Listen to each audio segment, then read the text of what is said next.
Next है बेटा, जुबा पर जो जायका आता था, जो सफ़ा पलटने का, अब उंगली क्लिक करने से बस झपकी गुजरती है। बहुत कुछ तह ब तह खुलता चला जाता है पर्दे पर, किताबों से जो जाती राब्ता था कट गया है। कवि कहते हैं कि जुबा पर जो जायका मतलब अभी हमारे ज़बान पे वो स्वाद नहीं रहा है।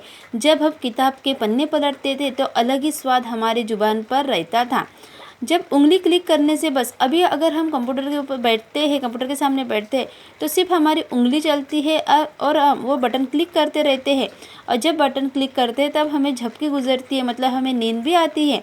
बहुत कुछ तब तब खुलता चला जाता है पर्दे पर, और इसी तरह कंप्यूटर के पर्दे पर अपने आप ही बहुत कुछ खुल जाता है।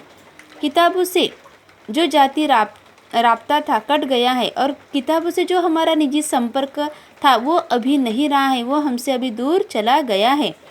कभी सीने पर रख के लेट जाते थे, कभी गोदी में लेते थे, कभी घुटनों को अपने रीहर की सूरत बनाकर नीम सजदे में पड़ा करते थे, छूते थे जबी से।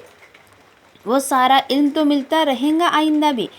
कभी सीने पर रख कर लेट, कभी कहते हैं कि जब हम किताब लेते थे, पढ़ते थे, कभी अपने छाती पर रख के लेट जाते थे, तो कभी हम अपने गोदी में लेते थे, कभी घुटनों को मतलब कभी हम अपने घुटनों को रिहल मतलब किताब रख कर पढ़ने का साधन, कभी हम अपने घुटनों पे किताब रख के उसको पढ़ा करते थे। नीम सजदे में पढ़ा करते थे, मतलब कभी कभी हम अपना आधा माथा जो है वो किताबों के ऊपर रखते थे और उसको पढ़ा करते थे, छूते थे जबी से, और वो हम अपने माथे से भी उसको छूते थे। वो सारा इल्म तो मिलता रहता आइंदा भी। वो कभी कहते हैं कि वो सारा ज्ञान तो हमें भविष्य में भी मिलता रहता है, लेकिन ये जो किताबें पढ़ने का जो सुख है वो हमें नहीं मिल रहा है। मगर वो जो किताबें मिला करते थे सूखे फूल और महके हुए रुख के।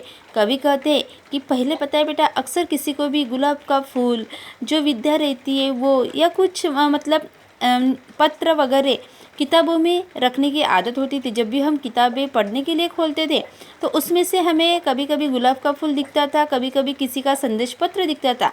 तो इसीलिए कवि कहते हैं कि मगर वो जो किताबों में मिला करते थे सूखे फूल और महके हुए रुख के। कवि यहाँ पे ये बता रहे हैं कि पहले किताबें जब हम पढ़ते थे तो किताबों के अंदर से हमें सूखे हुए फूल दिखते थे और किसी के संदेश पत्र भी दिखते थे, लेकिन अभी वो नहीं दिखते हैं। किताबें गिरने उठाने के बहाने रिश्ते बनते थे। कवि कहते थे कि कभी कभी जब किताबें गिर जाती थी, मतलब गिरने के बहाने, उठाने के बहाने रिश्ते बन जाते थे। मतलब कई अक्सर ऐसे रिश्ते लग जाते थे, मतलब लोगों की शादी भी किताबों के बहाने होती थी।